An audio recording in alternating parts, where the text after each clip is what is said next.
Welcome to Coast Vue, the show that every single day celebrates the men and women who are making coastal Mississippi such an amazing place to live, work, and play. You know, we're really lucky to live here for so many incredible reasons.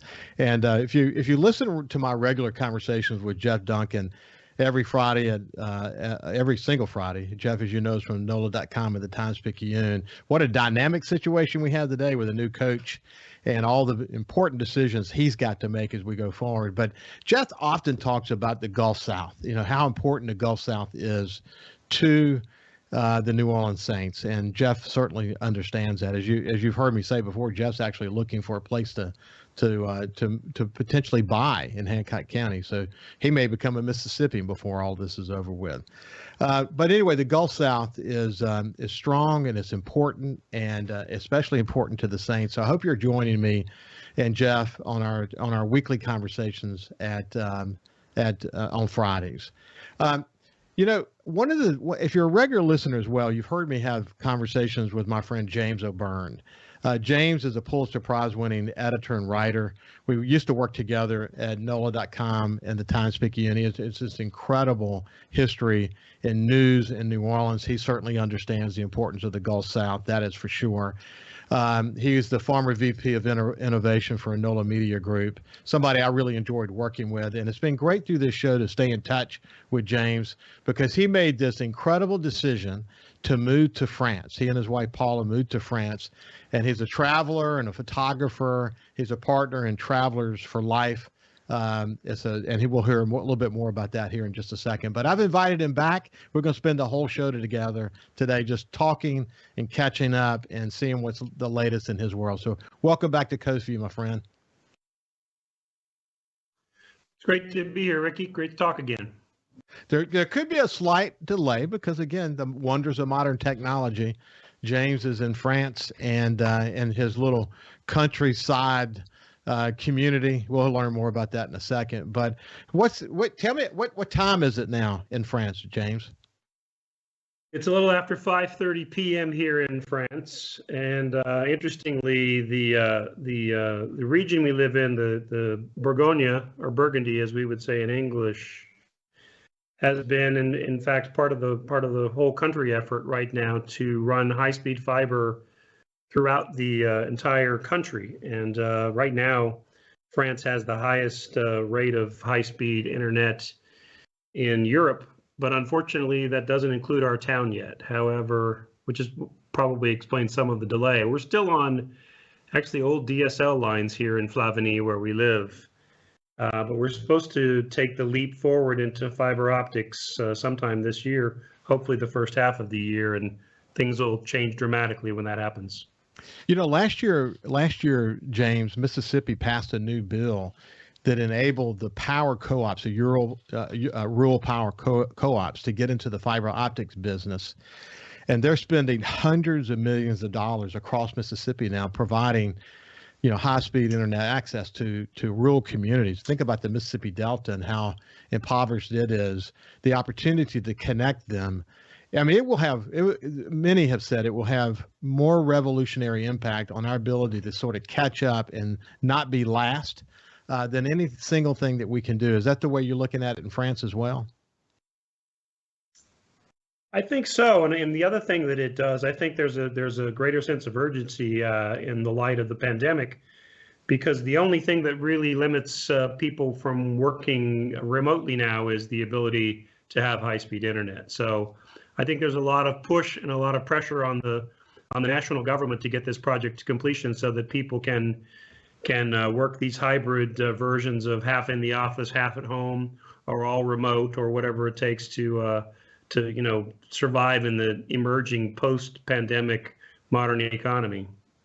Well, Ken, you and I've talked about this before as well, but if you think about Katrina and trends ahead of Katrina, all Katrina did was speed up those trends, whether they might be housing related or affordable housing related or worker related or whatever they might be. It sped them up. The pandemic did the same thing. We already saw prior to the pandemic, as you had the opportunity to see a bit, as George Freeland from the Jackson County Economic Development Foundation I discussed, that this push toward the new economy described as as being really focused on the worker. And we already saw a move toward people wanting to select the towns they want to live. You, in fact, did that. You moved to France.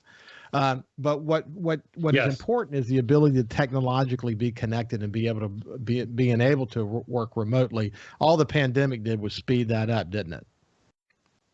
It did indeed. I was thinking back to Katrina. I was remembering that I think that those of us who lived through the storm in Mississippi and in New Orleans were the first people over the age of 15 who learned how to text. Yeah. Because we had to in order to communicate long before the cell system was back up and running. So we were first adopters in that. Unbelievable. Unbelievable. Hey, so let's reflect a bit, if you don't mind. Let's remind people what you did before you made this decision to move to France. You and Paula. I shouldn't leave Paula out of the conversation, but when I was talking to Jeff Duncan about you off the air, Jeff said that you're living a dream, and he's living vicariously through you, through your regular post on Instagram and so on. But talk a little bit about that transition.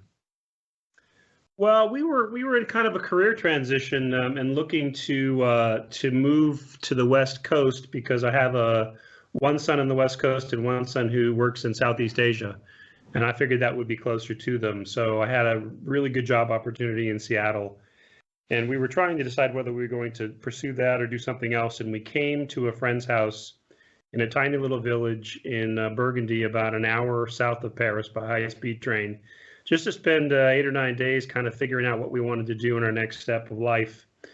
And we turned out to be interested in maybe just looking at some houses for fun, which we did. And the last house we looked at, on the day that we looked at about 8 houses, we fell in love with, and 2 days later signed an agreement to buy it. And so we never actually went back to the workaday world. There were a lot of factors that allowed that to happen. I worked for a private company, the company you worked for as well, for a long time, that had a very, very good pension plan that I didn't even realize was going to be as worthwhile as it was. And it's very inexpensive to live in the French countryside. People think about the cost of living in France as being Paris, which is just like any other big city, New York or Los Angeles. It's expensive. But if you go out into the countryside where we are, and where the internet is bad, you can live very cheaply and live very well. And Jeff is right. There are a lot of people who live vicariously through us, but some of them are more bitter about it than others. But it is a dream. We live in a village that's established in 900 AD. Our house was built in 1633. It's a medieval stone cottage, but very, very thoroughly renovated by the previous owners. The back of our house faces west. We have a terrace, a raised deck that looks to the west, and we can watch the sunset over the valley in the French countryside every evening in the summertime. And we don't see the sun much in the winter, but it's worth the wait, and it's been really quite a dream come true.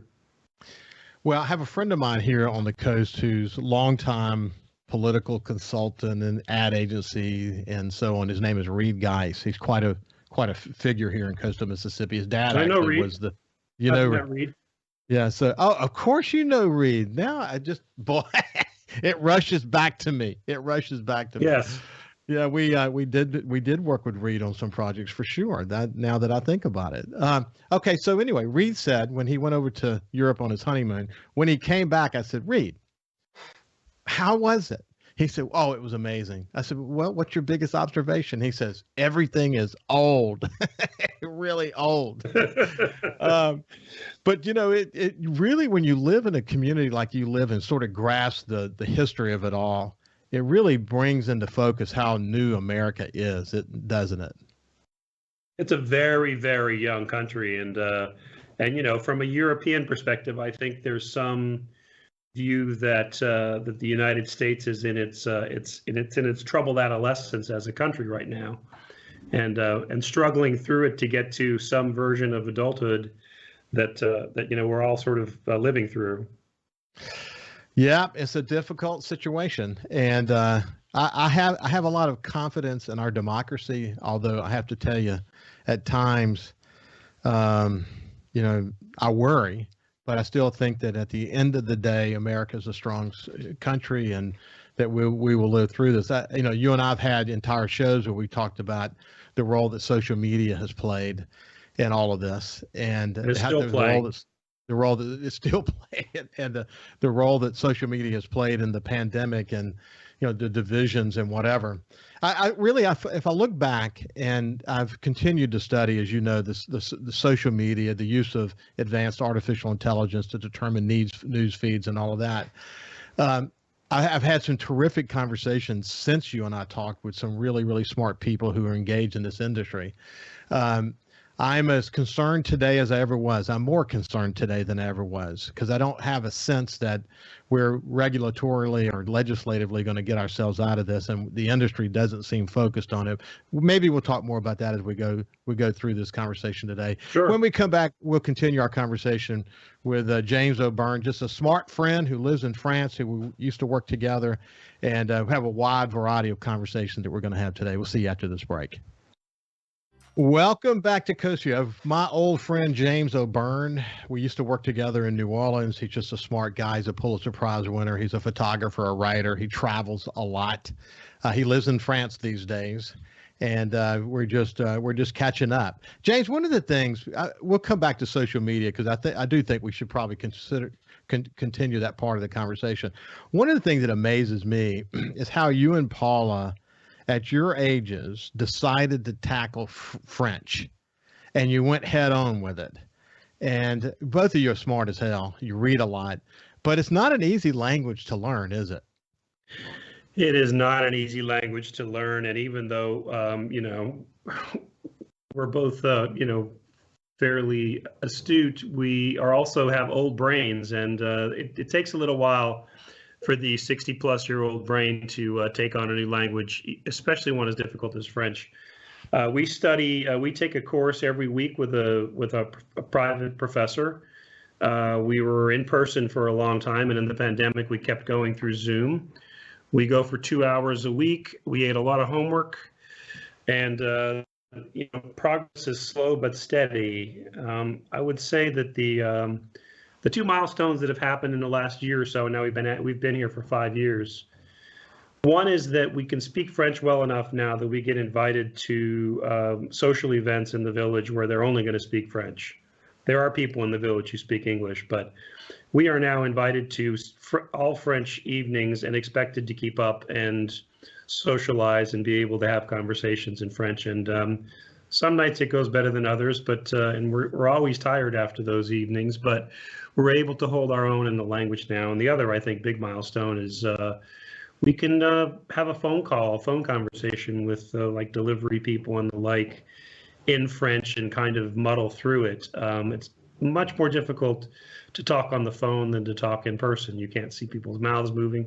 And of course, the other problem was that just as soon as we started getting pretty well at understanding other people when they talked, everyone put a mask on and covered their faces, and we could no longer see their mouths move. And so it was quite a setback for the last year and a half, 2 years, just trying to comprehend the language and hear it in your ear and repeat it. So it's been a struggle, but we've been making steady progress. One of the things that Jeff Duncan and I talked about was that we were impressed with the way that you came into that small community. Some people could speak English, some could not. And you were still able to create, like you had in New Orleans, sort of this new friend group, this new community focused group where you can sit together and have wine. And I mean, it's really impressive you were able to do that with the language barrier. Well, I appreciate that. I mean, I think we were both very conscious of the fact that we would have to work at it. And also that it was really, really important to have a social infrastructure. But I think one of the great benefits of making this kind of radical change late in your life, relatively late in your life, in the last third of your life, is that what we really didn't expect would happen was our lives actually got a lot bigger, because we still have our friends in New Orleans and our friends, I talk to you on a regular basis, the people that we knew and we loved on the Gulf Coast are still there, and they're still part of our lives. And we're back in New Orleans at least twice a year. At least we were before the pandemic. And so, but now we have these new friends, people who are really important to us, people who will be friends of ours for the rest of our lives. And it's an unexpected bonus of moving to a new country, is that there are people dear to us now on both sides of the Atlantic Ocean, and that's been great. Yeah, that's really cool. Hey, so let's come back to social media. I mentioned that I've had so many cool conversations over the past year or so since you and I last talked about social media. And one of those conversations was with Chip Pickering. Chip is a former congressman from Mississippi, and he leads an industry trade association called Encompass. And the key players in Encompass are Microsoft and Facebook and Netflix and Twitter and Google. You can imagine the biggest players.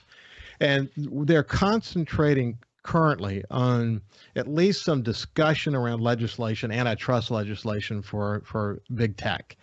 And one of his concerns that he expressed to me is that you have over here the issues with social media and the concerns about censorship and fake news and all of this. This is swirling. It's political, it's societal, there's a lot involved in that. But over here, though, you have really a tech industry that for so long was really leading America. And if you think about, the iPhone was just introduced in 2007. You and I have had tremendous conversations about that and what has happened technologically since then. We're still in the infancy of technology when you think about advanced artificial intelligence and where, where all these different technologies are going. And he's concerned that because of Congress's concerns about social media and this stuff, that they will pass legislation that keeps them from continuing to be innovative. They're really concerned about that. And of course, we're at battle with all other countries when it comes to innovation, technological innovation, but China in particular is a serious concern because they won't have these encumbrances on them. It's a complicated world we live in today, technologically. As you kind of think about it these days, what's your sort of going thought about this?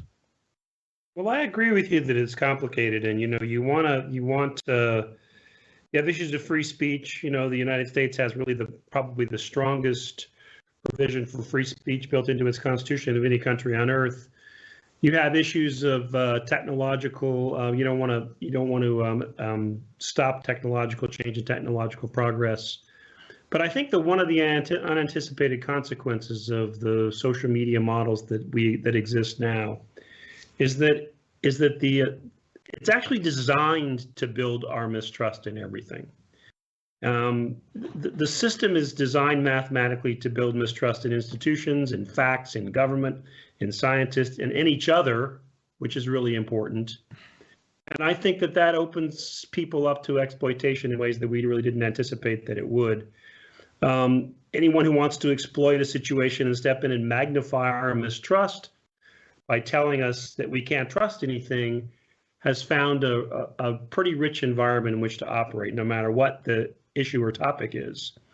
It kind of begs the question about why it is we're so inclined to trust those people who say you can't trust anyone.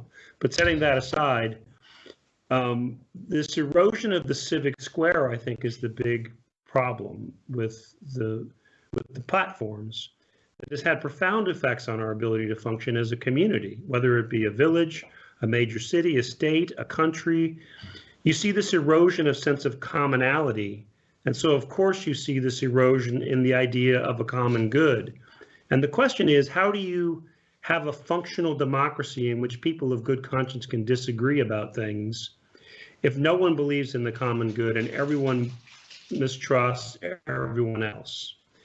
Now, the fact that that's not an accident of these systems, but actually a design feature of these systems, is something that I think has to be addressed.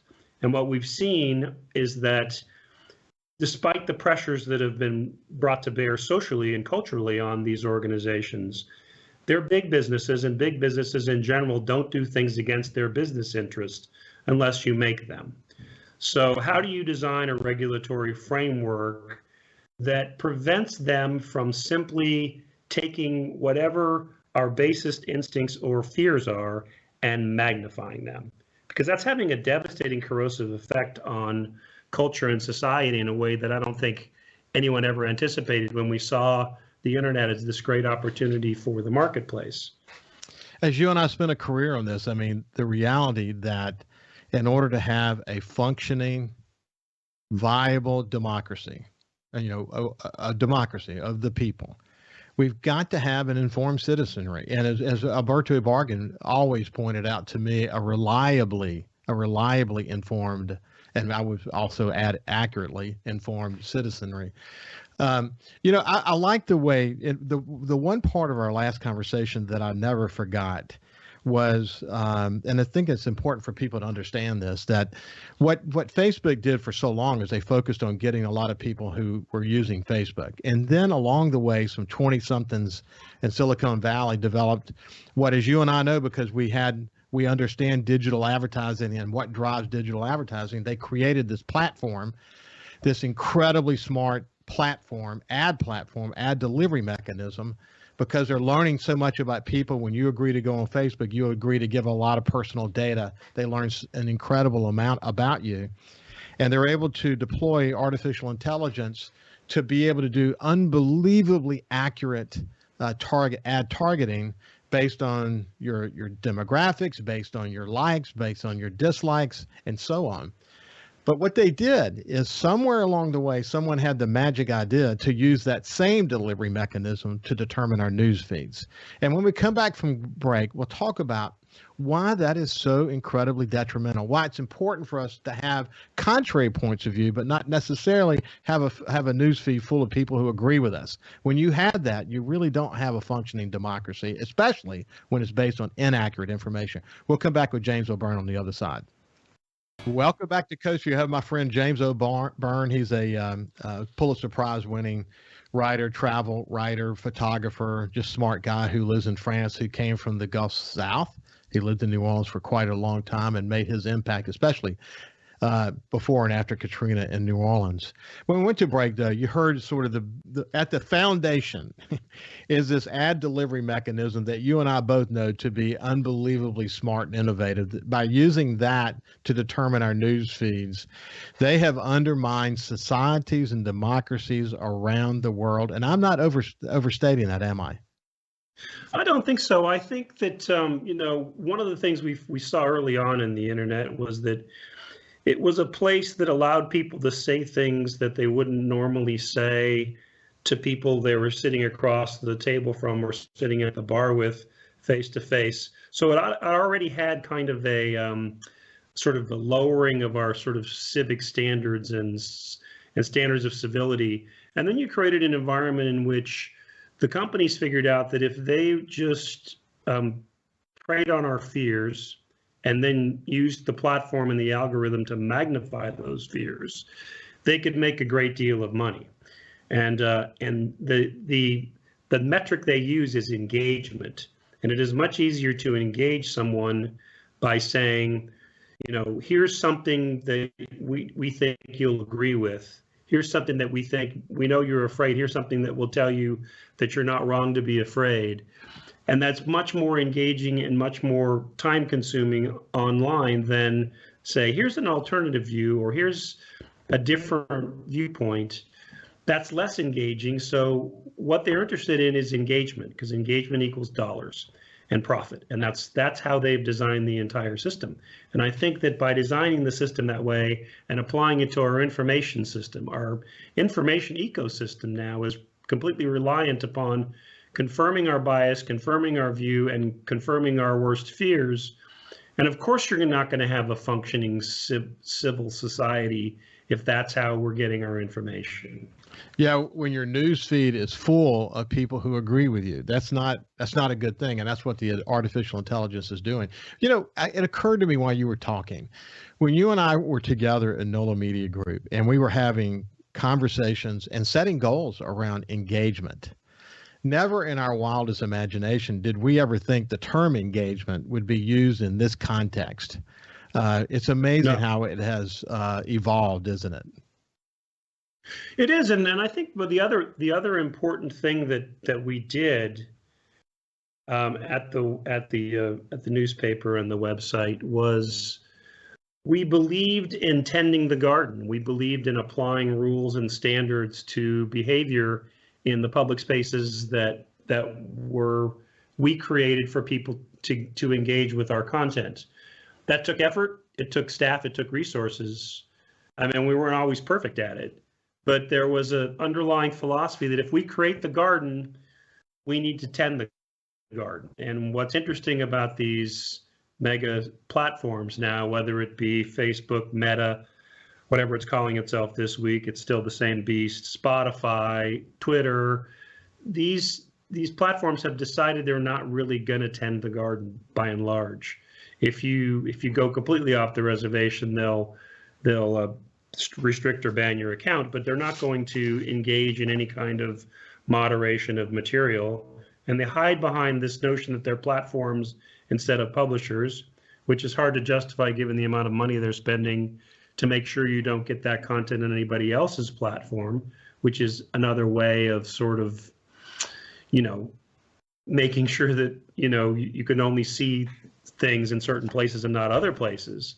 It's a way of controlling content flow, which we used to call publishing, but they call something else. So at some point as a society, we're going to have to figure out a way to get a handle on it within the confines of a constitutional system that's pretty open and pretty free.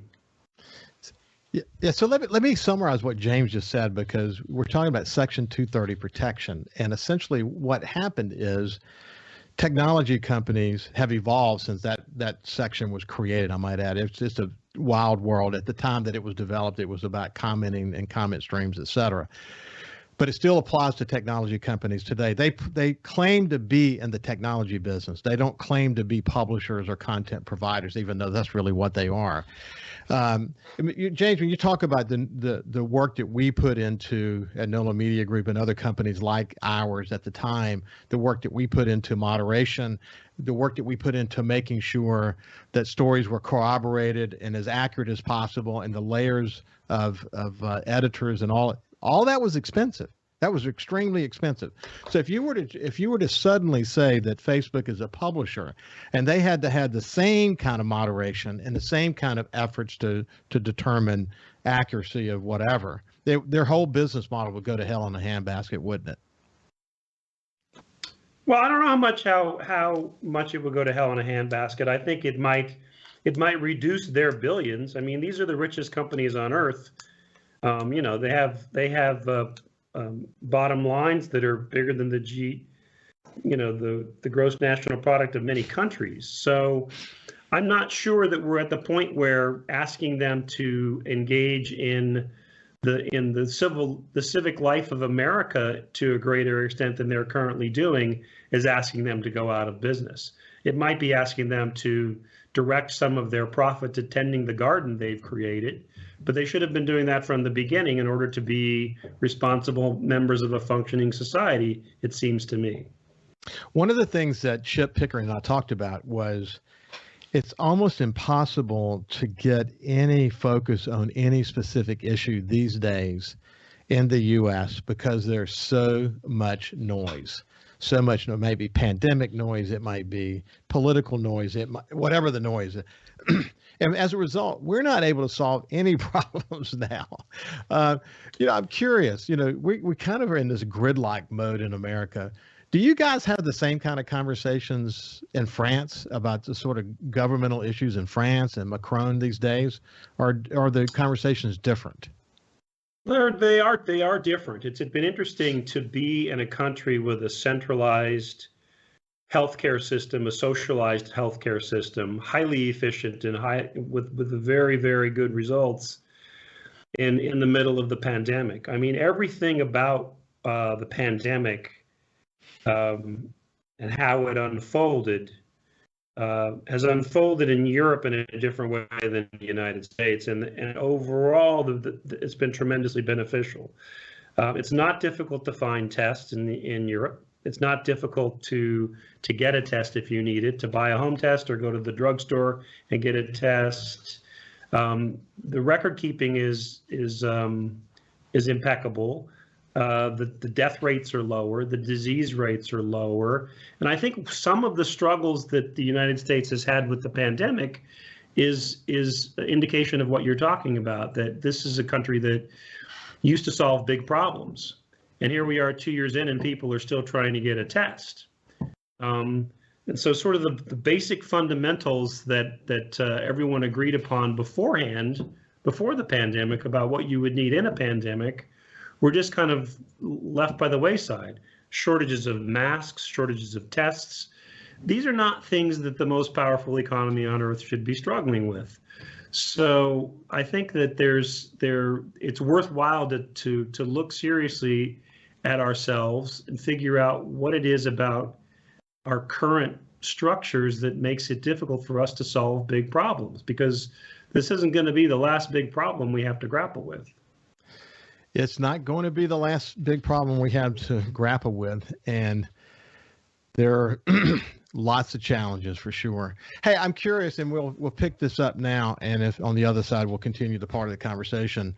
You know, Macron is trying to play an intermediary between sort of NATO and Putin today.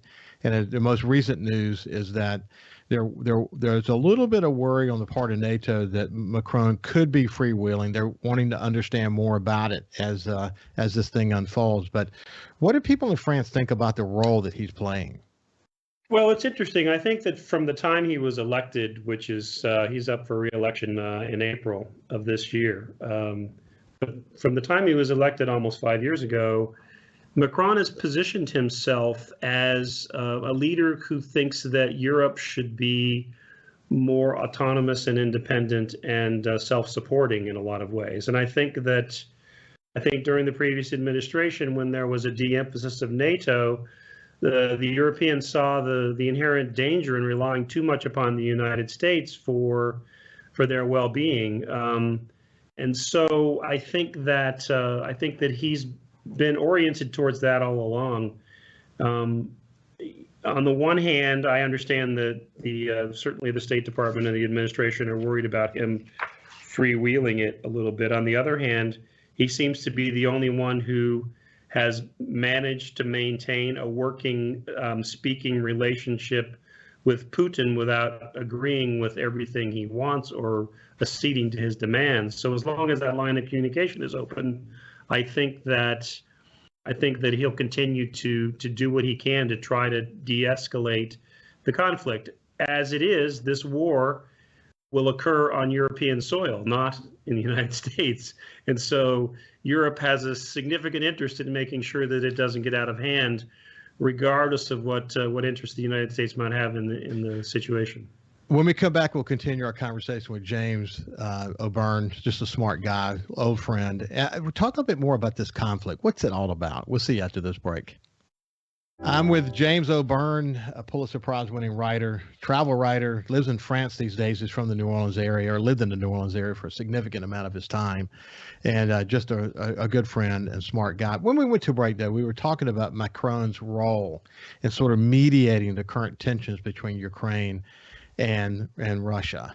And, the Ukrainian-Russian situation is not something that suddenly occurred. I mean, you may remember when Russia went in to take Crimea, this was part of an ongoing struggle to sort of define what this new world order is going to look like as it relates to Putin's responsibility and what he wants his legacy to be. And he believes that this conflict with Ukraine is the only way he can get the attention of NATO, of European countries, and the U.S., and he's determined to define sort of what this new world order is going to be as it relates to Russia.